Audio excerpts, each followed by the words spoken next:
서울의 각 구청들이 주민들은 보지도 않는 각종 지역신문에 막대한 예산을 낭비하고 있는 실태를 지난주에 전해드린 바 있습니다. 그런데 경기도 성남시 분당구의 경우는 지역신문이 아예 국회의원의 홍보지로 이용되고 있습니다. 이효동 기자가 보도합니다. 경기도 성남시 분당구의 한 아파트촌. 아파트 입구 계단에 각종 지역신문들이 수북이 쌓여 있습니다. 단지 내 상가의 거치대에도 어지럽게 꽂혀 있습니다. 한 지역신문의 거치대는 이처럼 온통 쓰레기로 가득 차 있습니다.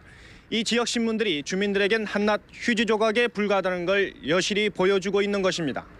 지면은 기관장들의 동정이나 중앙지를 그대로 오려붙여 메웠습니다. 당연히 주민들의 외면을 받을 수밖에 없습니다. 특별히 관심이 없어요, 이런 신문에 대해서. 나는 이름도 모르는 신문이 많아가지고 여기에 놓기로 내가 오히려 어지럽고 이래가지고 이거 놓지 마라 하는데도 갖다 놓네 자꾸. 국회 부의장인 오세영 의원이 고문을 맡고 있는 분당 한마음신문. 두 면을 거의 통째로 오 의원과의 대담으로 채웠습니다. 오 의원의 동정은 한 주일도 빠짐없이 지면을 차지합니다. 게다가 신문사는 아예 의원 개인 사무실에 차려져 있고 비서관 5명이 신문사 일을 하고 있습니다. 누가 봐도 개인 홍보지입니다. 지역신문을 발행한다 또는 지역신문 기사라는 걸 빙자해서 사실상 사전 선거운동을 하는 게 아니냐. 이 같은 지역신문은 분당구에만 11종류에 매주 1000부에서 40,000부까지 모두 30만 부가 발행됩니다. 주민들은 거들떠보지도 않는 지역신문과 개인 홍보지의 구독료와 광고비로 성남시는 지난해 시민의 혈세 2천만 원을 썼습니다. MBC 뉴스 이효동입니다. 일주일 전 뉴스데스크에서는 공군 비행장에 인접해서 야간 경기를 위한 조명탑도 설치하지 못하는 곳에 성남시가 종합운동장 건설을 강행하고 있다는 보도를 해드린 바 있습니다. 그 후에도 공군은 조명탑 설치 허가를 절대로 내줄 수 없다며 강경하게 버티고 있고 성남시도 끝까지 밀어붙인다는 입장입니다. 박상우 기자입니다. 인근에 공군의 서울공항이 있어 고도 제한을 받는 데다 야간 경기를 위한 조명탑 설치도 할 수 없는 분당의 성남 제2종합운동장. 성남시는 일단 공사를 진척시키면서 조명탑을 설치할 수 있도록 공군을 설득시키겠다고 말하지만 공군 측의 입장은 단호합니다. 공군 측에 따르면 우선 항공기가 이륙할 때 조종사가 활주로의 유도등과 경기장 조명탑 불빛을 혼동해서 비행 착각을 일으킬 수 있습니다. 착륙할 때 역시 항공기가 최종 선회하는 지점이기 때문에 비행 착각을 일으킬 위험이 큽니다.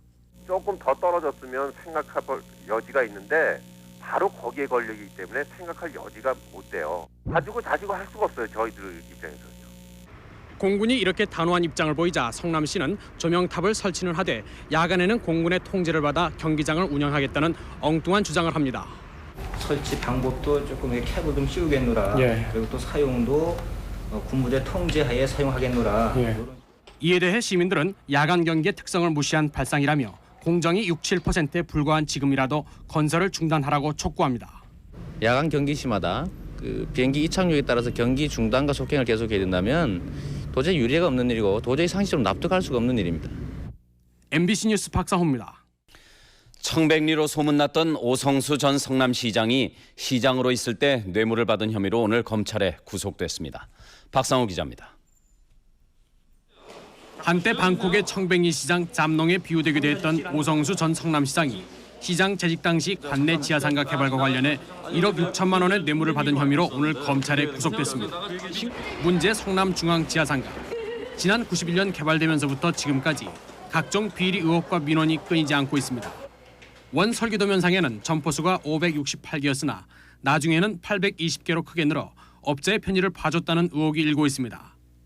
또 상가가 지어진 뒤 횡단보도가 아예 없어져 지하도를 이용하기 힘든 노약자와 장애인들의 집단 민원이 발생하고 있습니다. 오성수 시장만 관계되었다고 본다는 건 전혀 불가능하죠. 이 일에는 실무 책임자들이 당연히 관련됐을 것으로 보여지고 그 부분에 대한 조사와 처벌도 이루어져야 된다고 봅니다. 한편 검찰은 어제 오전 시장이 체포될 당시 지갑에 있던 5억 원대의 양도성 예금 증세 출처에 대해서도 수사하고 있습니다. MBC 뉴스 박상호입니다.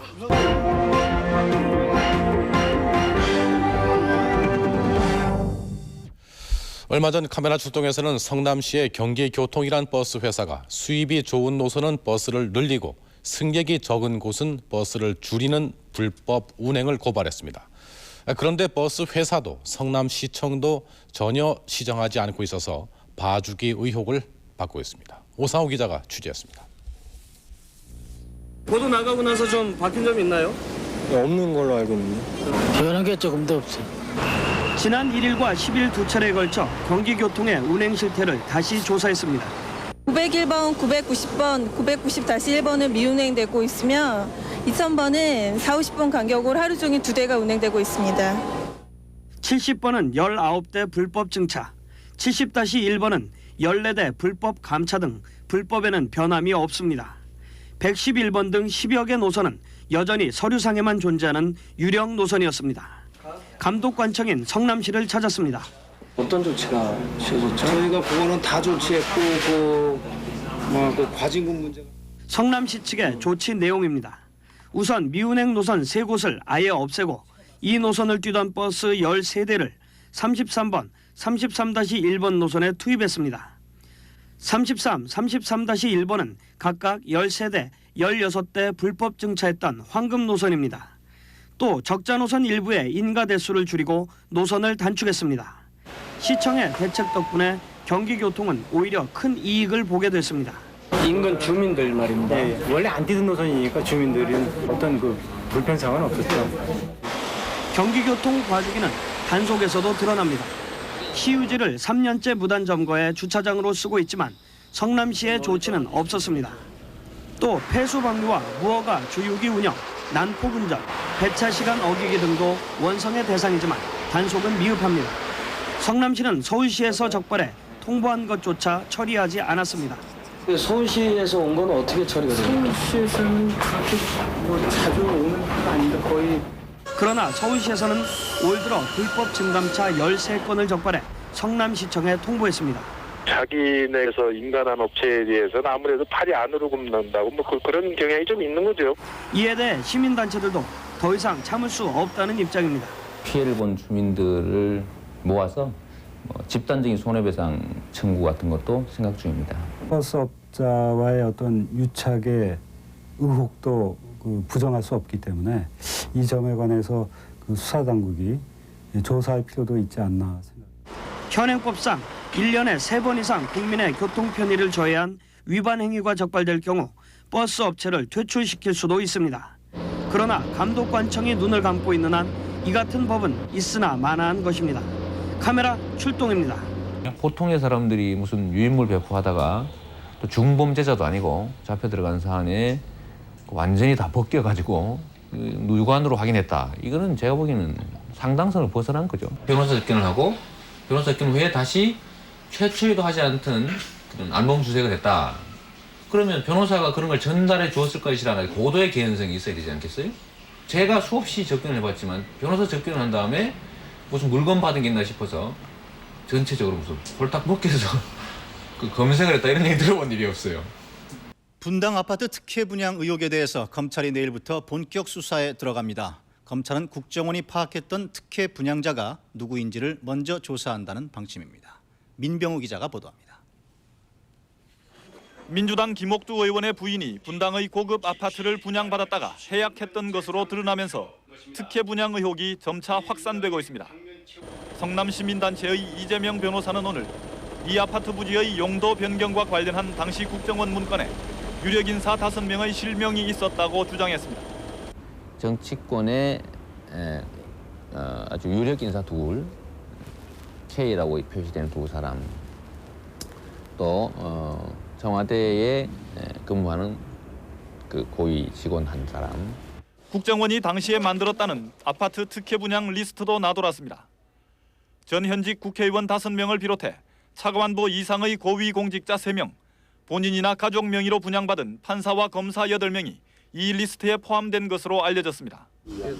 이처럼 의혹이 확대됨에 따라 검찰은 이르면 내일부터 전면 수사에 착수한다는 방침입니다. 검찰은 특혜 분양 의혹을 폭로했던 김은성 씨를 내일 소환해 국정원이 당시에 파악했던 특혜 분양자가 누구인지 조사하기로 했습니다. 또 건설업체에서 분양 당첨자와 계약자 명단을 압수하고 수원지검에 있는 백궁정자지구 용도 변경 관련 고발 사건을 서울지검 특수부에 넘겨 수사하는 방안을 검토하고 있습니다. MBC 뉴스 민병우입니다. 구시가지 병원들은 이 구시가지의 특성, 그러니까 이 저소득층이 많이 거주한다는 특성 때문에 병원 유지 운영을 하는 데 있어서 상당히 이제 적자가 발생하게 된 거고요. 수입이 많이 적어지게 된 거죠. 그러다 보니까 적자를 감수하면서는 계속 영업을 할 수 없다라는 이유로 폐업을 하게 된 겁니다.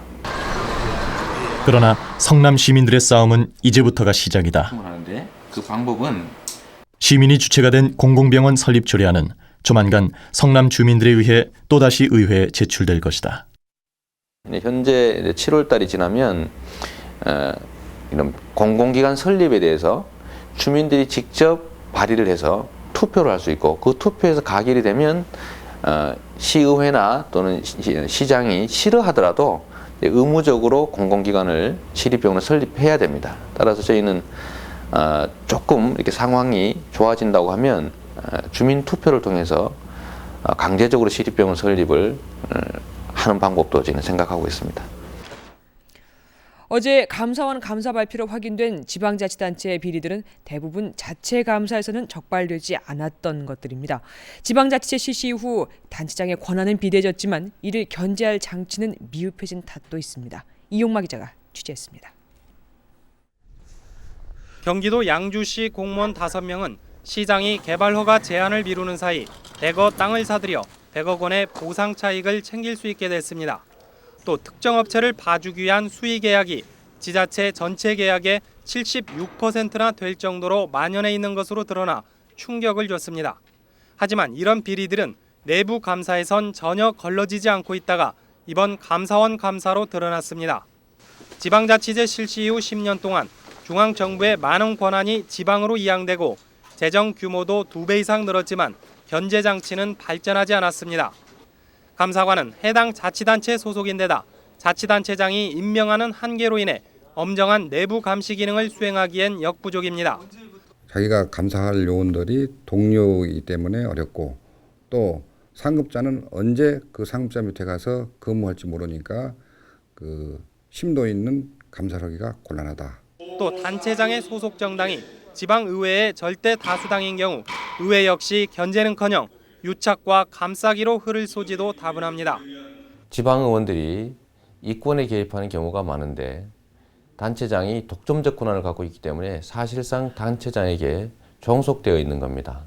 감사 발표 이후 여당은 국정조사를, 야당은 표적감사 의혹을 주장하고 나섰지만 지자체 비리를 근절할 본질적 고민은 찾아보기 어렵습니다. 이에 따라 감사기구를 외부 인사들로 구성하거나 주민 소환제를 도입하는 등 제도적 장치를 강화해야 한다는 지적이 제기되고 있습니다. 네, 심각한 양극화 현상 속에서도 우리 고위공직자들 재테크 실력 평가하지 않을 수가 없습니다. 그러나 현행 재산 공개 제도로는 재산을 실제보다 크게 축소하거나 숨길 수 있다는 문제점이 있습니다. 이용마 기자입니다. 정부의 한 고위 관료는 서울 도곡동의 타워팰리스 101평을 17억 2천만 원에 재산 신고했습니다. 하지만 실제 거래 가격은 2배가 훨씬 넘는 40억 원을 웃돌고 있습니다. 지금 엄청 올랐을 거예요. 하여튼 한 45억에서 48억 정도 했는데 지금. 또 다른 고위 관료는 60평형대의 서울 대치동 아파트를 9억 1천만 원에 신고했습니다. 하지만 실제 거래 가격은 3배나 비쌉니다. 60평이 29억이요? 이처럼 가격 차이가 큰 이유는 부동산을 구입할 당시의 공시지가로 신고를 하도록 돼 있는 현행 규정 때문입니다. 부동산이나 주식의 가격 변동 사항도 전혀 반영되지 않고 있습니다. 처음 살 때 가격으로 한 번 신고를 하면 부동산이나 주식을 팔지 않는 한 가격이 올라도 재산 변동 신고를 할 필요가 없습니다. 공직자 가족들의 재산 공개를 거부할 수 있는 조항도 불법 증여 등을 통해 재산을 숨길 수 있어서 개선이 필요하다는 지적입니다. 재산 은닉이나 불법 증여 같은 재산 이동 사항을 추적할 수 없게 하는 문제점이 있기 때문에 이를 검증할 수 있는 제도적 보완이 필요하다고 생각됩니다. 하지만 중요한 건 재산의 많고 적음을 떠나 부당하게 재산을 늘리지는 않았는지 재산 형성 과정에 대한 공직자 본인의 소명을 의무화해야 한다는 목소리가 높아지고 있습니다. MBC 뉴스 이용마입니다.